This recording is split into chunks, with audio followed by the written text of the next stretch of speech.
Smile before you open.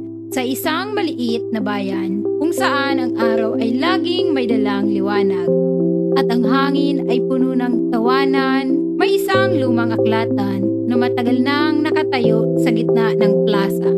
Ang pangalan nito ay Aklatang Liwanag at sa loob nito ay may isang misteryosong libro na may pamagat na Smile Before You Open. Walang nakakaalam kung paano ito napunta roon. Ang mga matatanda sa bayan ay nagsasabing ito raw ay mahiwaga. Kapag binuksan mo ito ng nakasimangot, wala kang makikitang sulat, kundi blankong pahina lamang.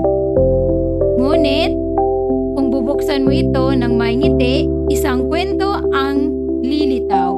Isang kwentong eksaktong sumasalamin sa iyong puso. Isang araw, may isang batang nagngangalang Sophia na mahilig sa pagbabasa, ngunit madalas ay nakasimangot.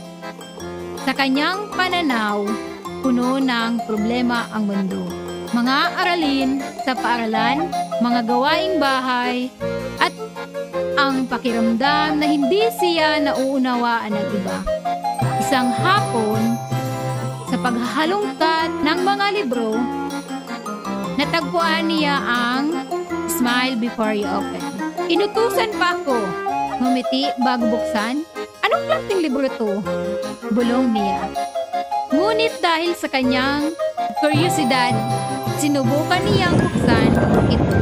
Nang nakasimangot, blanko, wala siyang nabasa. Inuuto lang yata ako ng librong to. Inis niyang sabi. Sinubukan niya ulit, ganun pa rin pala. Hanggang sa tumaan ang matanda, tagapangalaga ng aklatan, si Lolo Simon. Nakita niya ang bata at ngumiti. Sophia, baka dapat mong subukang ngumiti bago buksan, payo niya. Napailing si Sophia pero sinubukan niya. Pinilit niyang ngumiti kahit kunti lang.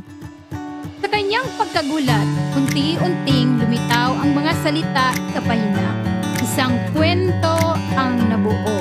Isang kwento tungkol sa isang batang katulad niya na natutunang hanapin ang liwanag kahit sa gitna ng dilim. Napansin niya ang sarili niyang tuluyang napapangiti. Hindi dahil sa pilitan, kundi dahil sa kwentong kanyang binabasa. Simula noon, hindi lang libro ang kanyang binubuksan ng may ngiti, kundi pati ang kanyang puso. At sa tuwing may bagong mambabasa ang makakatuklas ng mahiwagang libro, alam ni Sophia ang sakit.